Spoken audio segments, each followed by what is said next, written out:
I'm really trying to learn to love, and I think now even more, I appreciate it more, like just the raw first draft. Yeah. I think there's really something about that, where sometimes you've sat too long with this song. You've played it too many times. Right. And now it's like, it sounds too good. I like where it was when it started, where it was like, this is so real. This is kind of pathetic. Yeah. Well, especially in the world of combating AI and things like this, like over-perfectionism, you can hear it. I think the realness is... Yeah. It's good. Is good. Welcome to In the Round, a podcast for people who love music and genuine conversation. Join us as we sit down with some of our favorite local, regional, and national artists to chat about life and their creative journeys. I'm Dee, I'm a musician, I'm a music lover, and I'm your host. There's a spirit among us, and it's Ghostwives.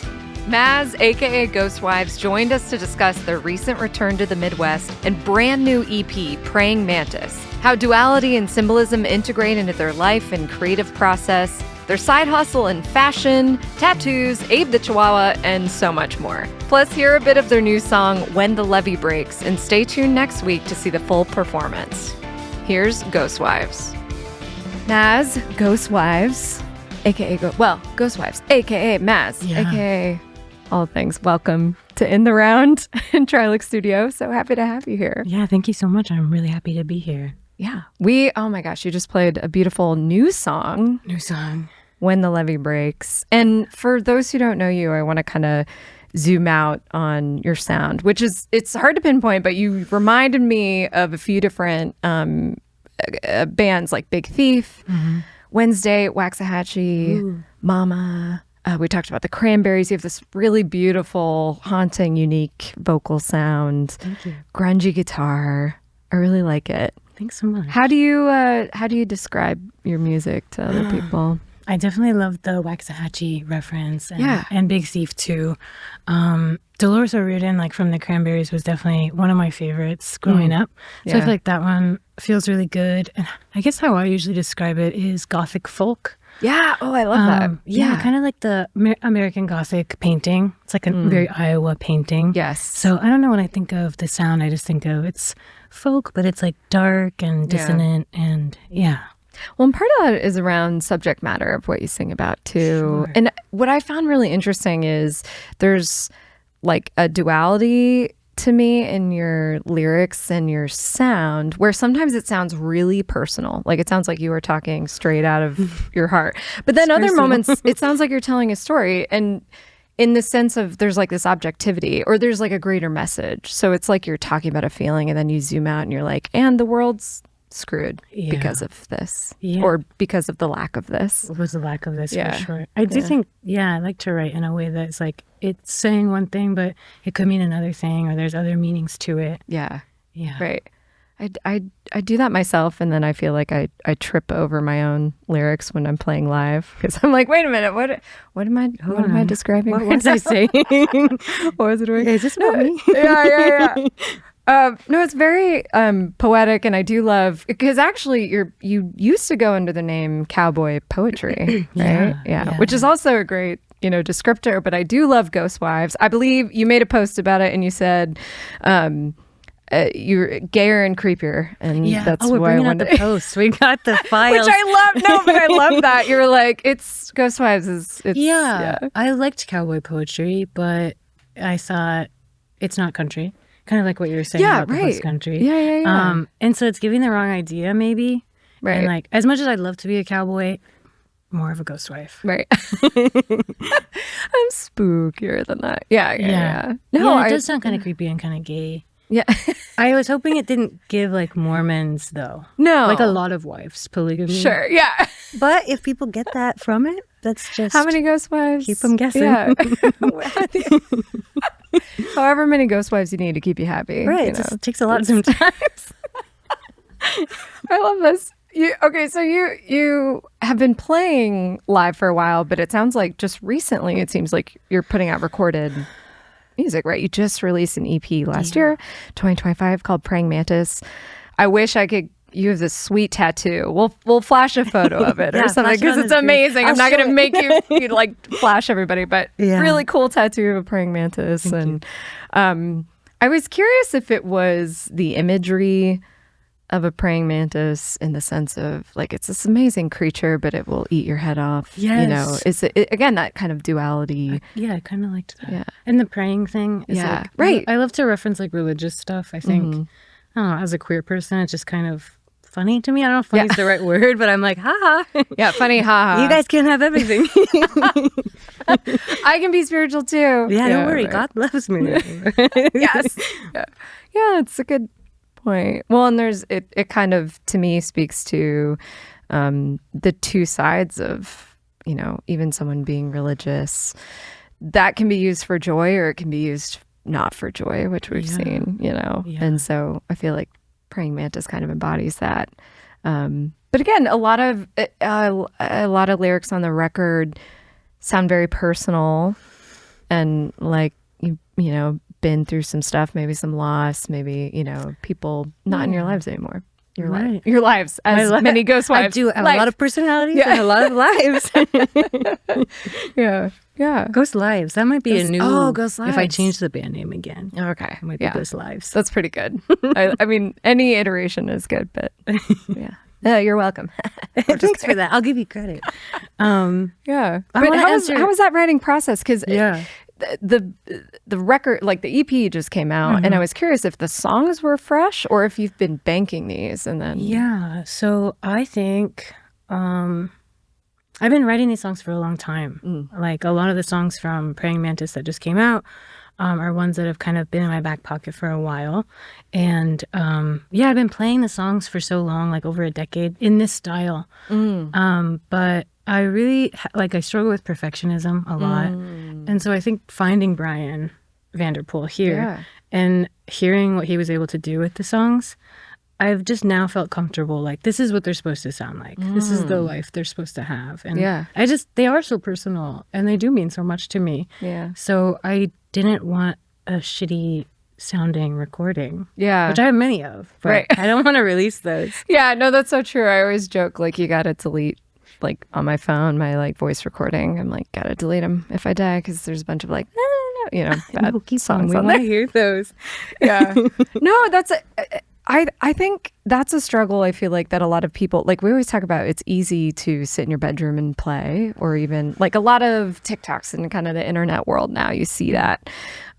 Performing the songs live is actually extremely vulnerable a lot of times and difficult. And putting it on a record, I'm going through this right now, of one, you can overdo it. It's so easy to sit there and perfect. Right. It could be never ending. Never ending. Yeah. It's also hard to get the vision out of your head and onto the canvas, right? Sometimes. So it's nice when you find someone that you can work with to do that. That kind of really gets it. Yeah. And gets the sound that you're kind going of translates it in a way. Yeah. Because I think that's ties into the perfectionism of like, sometimes artists get in their own way because of that. Absolutely. And that's been the biggest struggle, is just trying to get out of my own way. Yeah. You know, just being like, all right, I wrote these songs, I should play them. Yeah. It's scary though. Yeah. I think. Right. So you grew up in Iowa, but you lived in New Orleans, out on the coast, Portland, like all over. So were you performing in these places as well? I performed quite a bit in other places, never like with a full band or just a lot of solo stuff, a lot of open mics, a lot of kind of one-off like small performances. In Astoria, there's a really good drag community there. Oh, cool. So I got to do some really cool, like play a song to open the whole drag show, which was really fun. Whoa, I love the cross like style of performance kind of. Yeah, so that was really cool. Just performing where I could here and there. But I also feel like I personally, like, I love recording, I love writing. Performing is like a different world for me, where I'm like, I'm trying to get there. Yeah. But I don't know. Hey, Dee here with a hot tip. If you haven't checked out Music League, you absolutely need to. It's music discovery meets competition, and it's so much fun. You can join an open league or create a new league and set the number of players and rounds, pacing, and each round has a different theme. So favorite songs from high school or songs that make you think of the color purple, like literally anything you want. Then each round, everyone votes on their favorite song. So it's a really fun way to show off your amazing musical taste to your coworkers, your family, your friends, whoever you want to play with. So download the app Music League today. Let us know what you think. Which you have some shows coming up. This is a good segue to that. And actually, when this comes out, you have a full band show at XPK Live in Des Moines on March 15th. March 15th. Yeah. You got it. So everyone should check that out. You have some amazing players in your band and coming up. We love XPK. They house a bunch of cool local shows like this and touring artists and stuff. Place. So yeah. That'll be amazing. March 15th, everybody. March 15th. See you there. Yeah. Well, again, flash the graphic at this point. No, but so this has been a while in the making then. So you had to source these players and yeah. I think moving home, I moved back home in 2024, like the summer of 2024. And I thought, okay, I think this is really my chance I know people here. I have community here. And it kind of all just started coming together where it's like, all right, this is what I'm supposed to be doing now. After a while of feeling like I have all these songs, I'm so passionate about writing and creating songs, but what do I do with it? So yeah. I love your comment. You just said, this is what I'm supposed to do for now. Which I actually really appreciate. I feel like sometimes, again, getting our own way in that theme of like thinking everything is the end game and the end goal. But I love the idea that it's like I have maybe the time and the people in the community to play these songs live, so maybe I will. It's like this is the chapter right now. Yeah. I like that.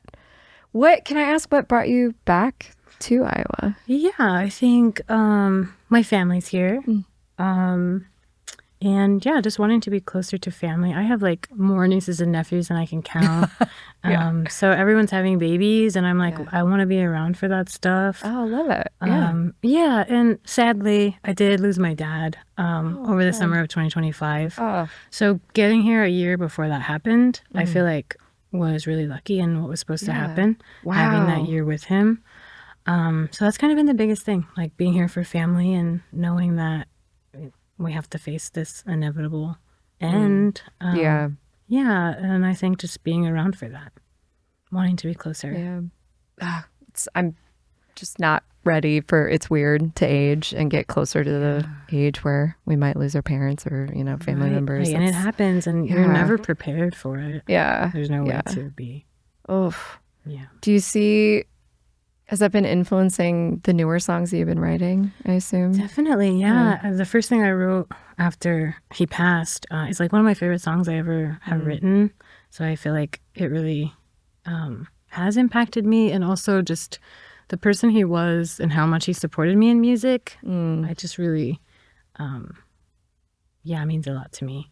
Yeah. And what a blessing to have that as an outlet. I think that's something that I appreciate, as much as there are times where being a musician is like the most angsty thing. There's also times where I'm like, I'm so glad I can sit at the piano and cry and write something and kind of get the catharsis of that. Absolutely. It's so therapeutic, I think. Yeah. I don't know what else I would be doing, like crimes probably. If I were writing songs, which does sound fun. Doing crimes. Crime sounds fun. Ooh, what kind of crime? No, we shouldn't go down the road. Just in case it happens. We don't want to blow our cover before it happens. This is currently an alibi. No crimes right now. No crime. Don't do doing crime, kids. Don't. I love this. Also, I love you were talking about nieces and nephews. I'm like, so you're the cool aunt. Obviously, cool gay aunt. I mean, weirdest one. Love it. And there can't be too many. If there were other cool gay aunts, it wouldn't be a role that it is.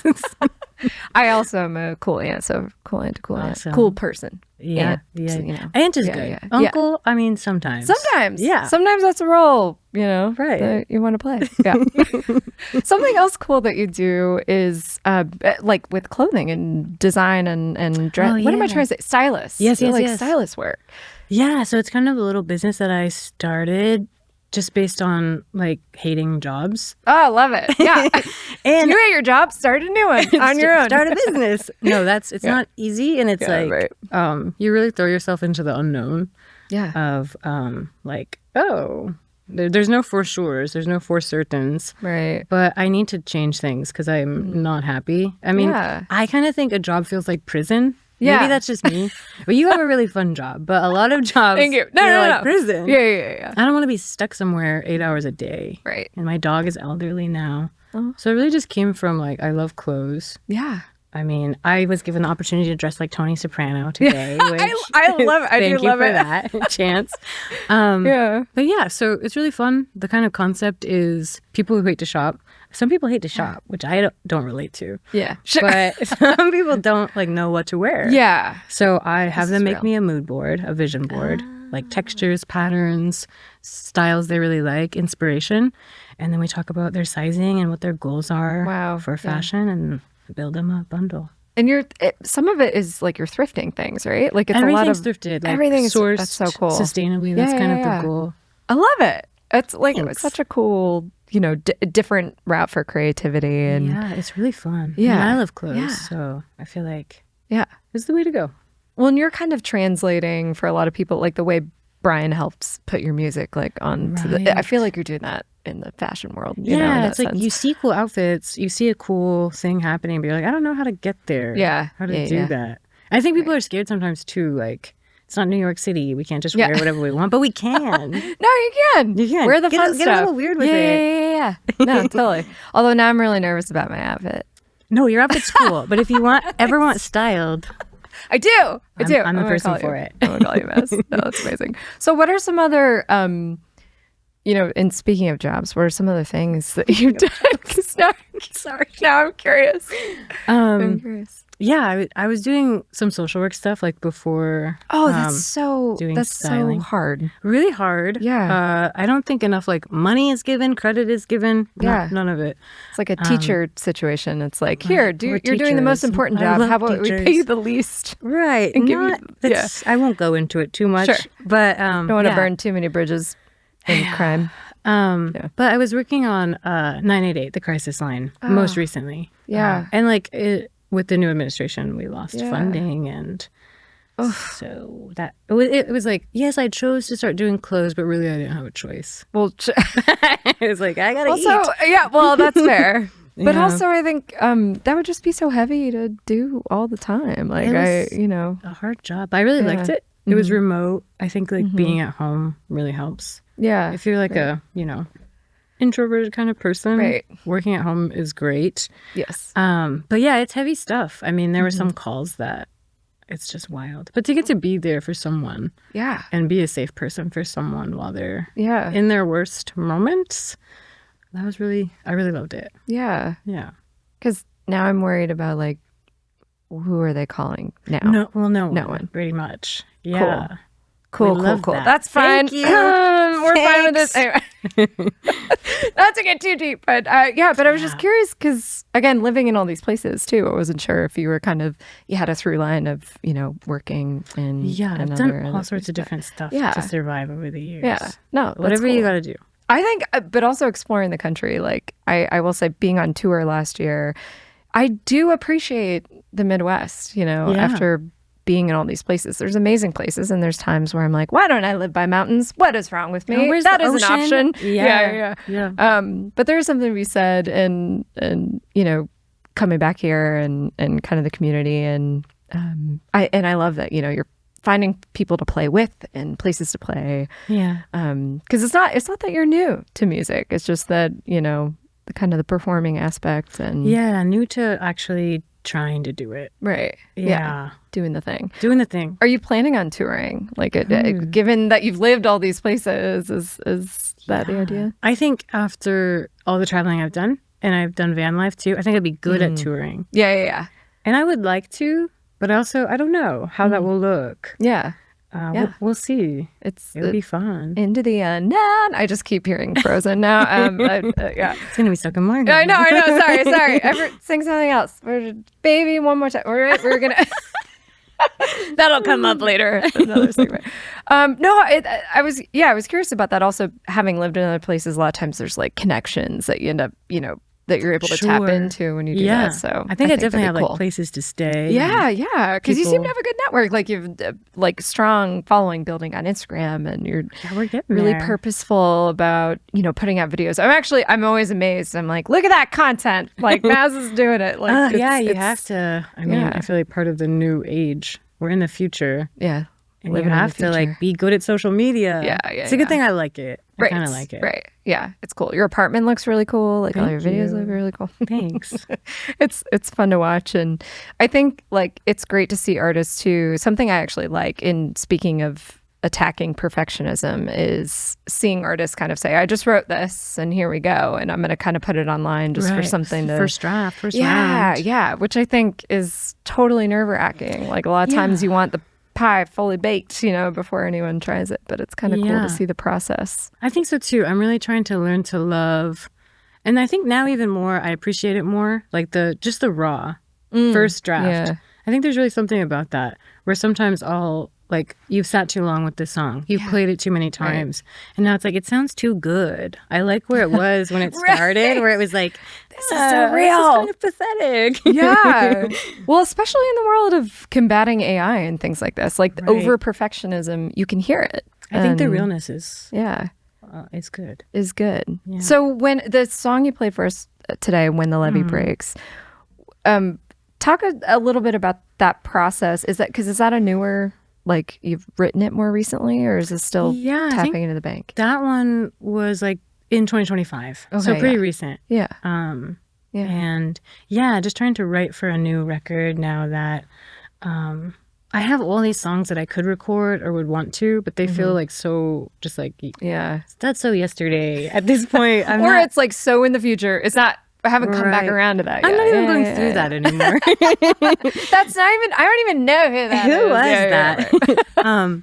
No, and maybe like I have hopes of recording those one day. And there's songs that like Cam really loves because we used to perform them together.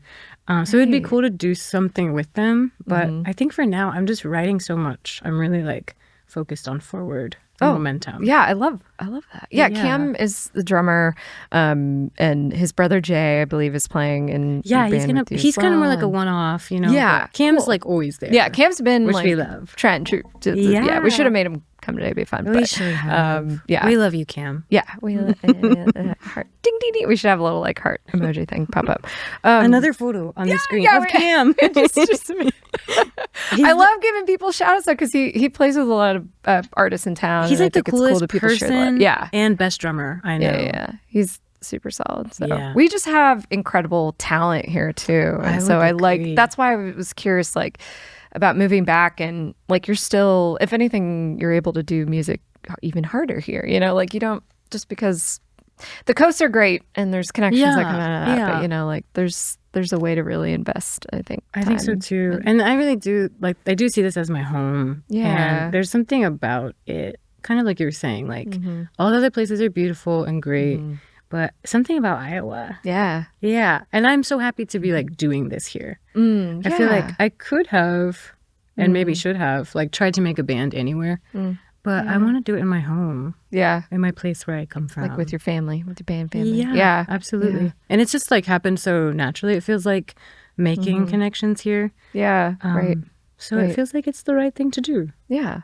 No, that's exciting. How do you plan out so the album art for Praying Mantis is obviously a picture of your tattoo, so it's really sweet. You have some other releases potentially in the works? Yes. So just knowing how like visually creative you are, is the next cover going to be a photo, or do you get into? Well, thank you first of all. It's really kind. It's cool. It's really awesome. I think it will be a photo. I did a little photo shoot. It's called Year of the Dog. It's a small collection, 3 songs, and I want my dog to be in it. So we did a little photo shoot. Stop. Okay, we need a photo of your dog. What's your dog's name? His name's Abe. Abe. Yeah, he's the love of my life. Old Abe. Oh my gosh. What kind of dog is he? He's a Chihuahua. Like really. That's not what I was picturing at all. What were you picturing for Abe? I don't know. Like an old schnauzery, Abe. I love the idea that he's a little Chihuahua though. Yeah, he's a cutie. So he's going to be in Year of the Dog. I love it. Yeah, and we might just like cancel vocally me or visually. He's singing on the record. Yes, I love it. We might just cancel me and have him be the front cover. I mean, pets get it done. You know, like Right. that's clickbait right there, right? People are gonna just want to listen to it because of Abe. I love it. Wait, so are these 3 songs like all written about Abe, or just your? I wish I could say they were. We're gonna tell him they were. I love this idea. Love of my life. You know, like one of those beautiful things. I just imagine like slow jams, but it's about your dog. Yeah, I want to actually do something like that now. Yeah. You're really inspiring me. Yes. Where to go Right. next? Yeah, we can cut that here. We'll hang out after. Perfect. Yeah. But so how old is Abe then?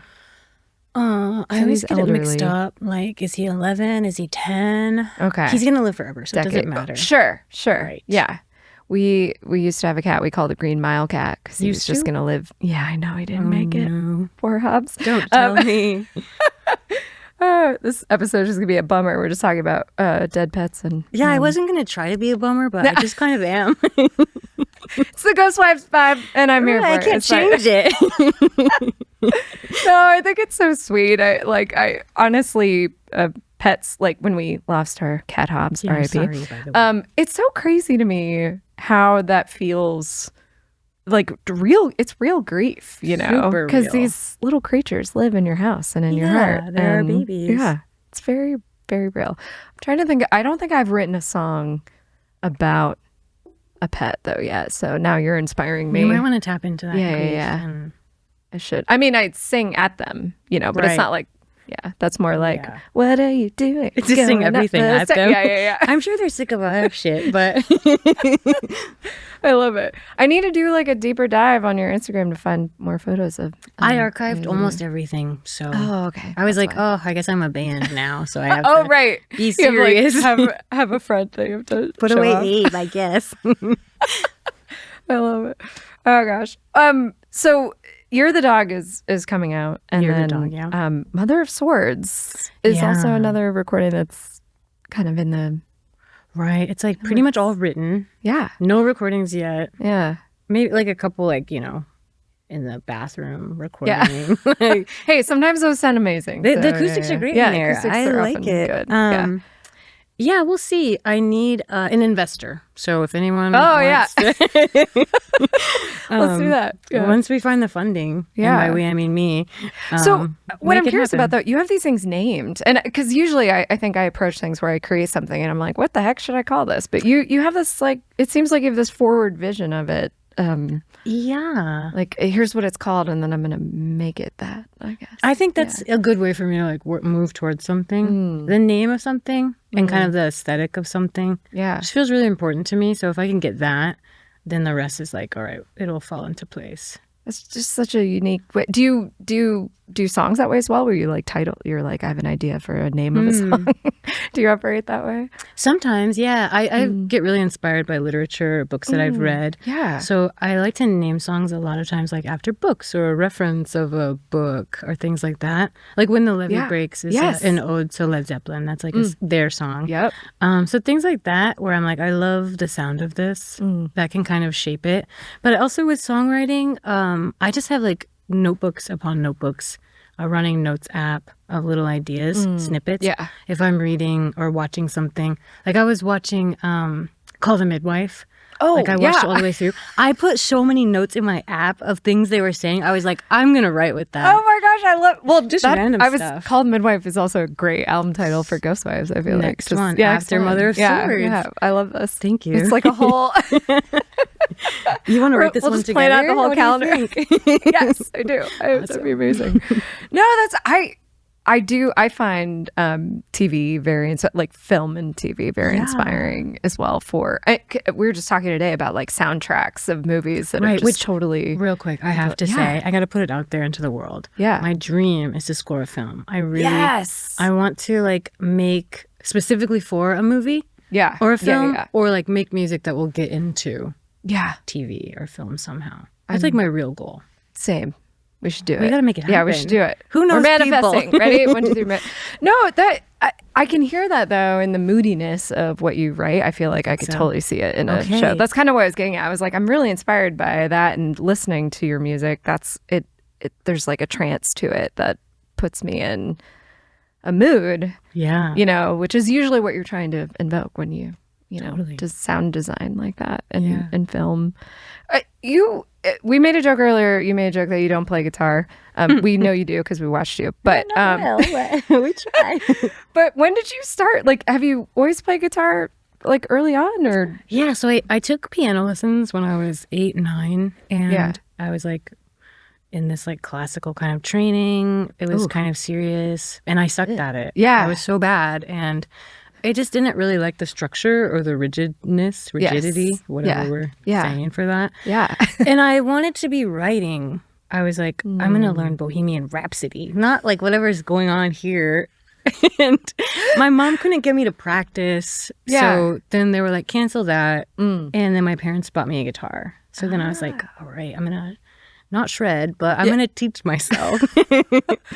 As a vessel for writing. Like that's all it's for. Yeah. I kind of just look at it that way. Like, I don't know the guitar very well. I love it, but it's really just like a little vehicle. Yeah. Tone vessel. Yeah. Right. Oh, that's what I super relate to that also. I grew up, I play keys. I don't play guitar at all. Anything with 6 string, that's too much. I play ukulele a little bit. I was going to say 4. Is 4 okay? 4 is okay. 4 or fewer.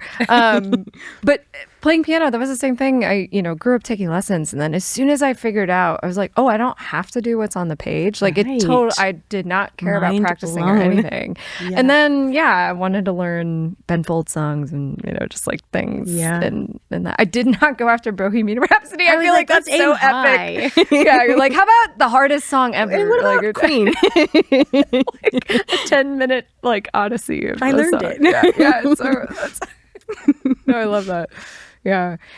I find that like sometimes in writing songs or like I kind of miss the improvisational element of, or I like the improvisational element of like not needing music. But sometimes I go back to music and learn a piece as an exercise to be like, what is this chord structure, or how does it sound? Yeah. So I find it as a useful tool to go back and like sort of read music again. Or it's trippy to go back and do that actually. Yeah, I kind of lost it, and I'm just like, I'm working with people who, if we need to do this, can, but I'm just going purely on a feeling. Pure, hooked on a feeling.